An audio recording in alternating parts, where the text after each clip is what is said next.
नमस्कार दोस्तों, स्वागत है आपका मेरे YouTube चैनल KR हिंदी कहानियाँ में। दोस्तों, आज के इस पोस्ट में हम आपसे अनपढ़ माँ और बेटे की कहानी साझा कर रहे हैं, तो पोस्ट को पूरा जरूर पढ़ें। एक मध्यम वर्गीय परिवार के एक लड़के ने 10वीं की परीक्षा में 90% अंक प्राप्त किए।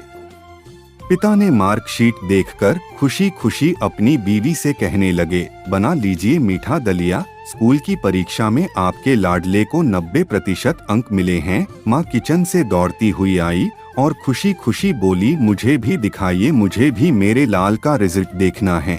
उसी बीच लड़का फटाक से बोला, बाबा उसे रिजल्ट कहाँ दिखा रहे हैं, क्या वह पढ़ लिख सकती हैं? वो तो अनपढ़ है। अश्रुपूर्ण भरी आंखों को पल्लू से पोंछती हुई माँ दलिया बनाने चली गई। ये सब पिता ने देखा और कहा, हाँ बेटा, तूने बिल्कुल सही कहा। जब हमारी शादी हुई तो 3 महीने के अंदर ही तुम्हारी माँ गर्भवती हो गई। मैंने सोचा शादी के बाद हम कहीं घूमने नहीं गए, एक दूसरे को ठीक से समझे भी नहीं।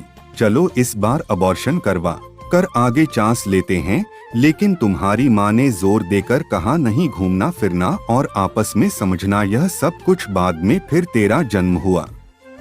वो अनपढ़ थी ना। जब तू गर्भ में था तो उसे दूध बिल्कुल पसंद नहीं था। उसने तुझे स्वस्थ बनाने के लिए हर दिन 9 महीने तक दूध पिलाया। क्योंकि वो अनपढ़ थी ना। तुझे सुबह 7 बजे स्कूल जाना रहता था, इसलिए सुबह 5 बजे उठकर तेरा मनपसंद नाश्ता और डिब्बा बनाती थी। क्योंकि वो अनपढ़ थी न। जब तुम रात में पढ़ते पढ़ते सो जाते थे तो वह आकर तुम्हारी कॉपी और किताब बस्ते में भरकर तुम्हें बिस्तर पर सुलाती थी और उसके बाद ही सोती थी। और रात में बार बार जागकर तुम्हें ओढ़नी से ढकती थी, क्योंकि वो अनपढ़ थी न। बचपन में तुम ज्यादातर समय बीमार रहते थे, तब वो रात रात भर जाग कर भी सुबह जल्दी उठती थी और काम पर लग जाती थी। क्योंकि बेटा वो अनपढ़ थी न।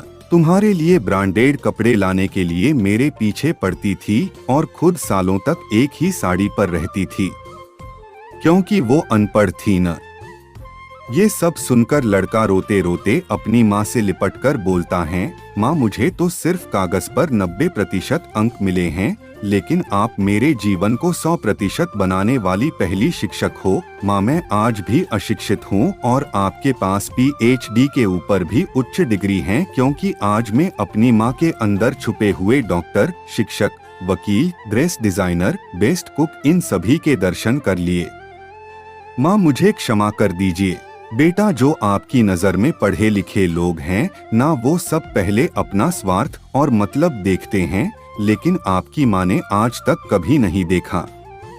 क्योंकि अनपढ़ है न वो खाना बनाकर और हमें परोसकर कभी कभी खुद खाना ही भूल जाती है। इसलिए मैं गर्व से कहता हूँ, तुम्हारी माँ अनपढ़ है।